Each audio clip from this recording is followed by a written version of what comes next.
Yon, true story to guys. Sad story. Yon, shoutout kay Glory Bioxon. Shoutout Otto Linas Buinas. Shoutout kay Edsel Nanyos. Shoutout kay Ate Pang Stricto Cruzat. Salamat sa suporta de. Lagi ka mag-iingat sa trabaho mo. Shoutout Ate Sildoy. Shoutout Ate Heidi Cuzo. Shoutout Instant GB sa Busap. Shoutout Cristobal Nanyos. Shoutout paring Edward Lawson.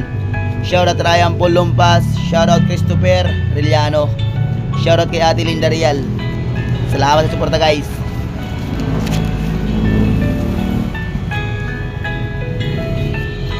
Ako'y bata pa lang nang maulila kay Itay. Nung time na yun di ko alam kung sino ba ang pumatay. Kasi ako'y musmus pa lamang, wala pang nalalaman. Hanggang sa nagkaisip at doon ko na nalaman. Ng puso ko'y sumikip, nahihirapang huminga.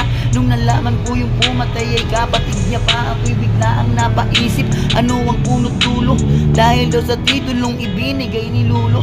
Dahil sa inggit, buhay ba ang kabayaran? Hindi ka ba nag-iisip? Kung sadyang timang ka lang, di mo inisip yung anak, daig mo pa yung ibang tao.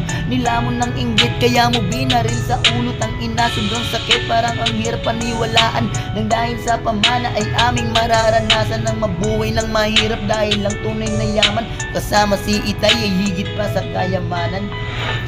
Kahit parang ang hirap paniwalaan, ang dahil sa pamana ay aming mararanasan ng mabuhay ng mahirap. Dahil lang tunay na yaman ang makasama si Itay.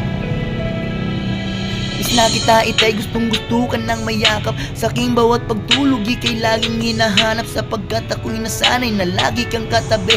At pagsapit ng umaga sabay tayong magkakape. Sinusubuan mong kumain ikaw din nag-aalaga sa tuwing magkakasakit. Sa tuwing papasok sa eskwela may pabaon na halik. Sobrang sakit kasi lahat ng yun din na mababalik. Ulit yung sakit bumabalik sa aking isipan. Pagmamahal ni tatay di ko na mararanasan. Di ko man lang naranasan lumaki ng may ama. Kaya hindi ko maiwasang mainggit sa iba.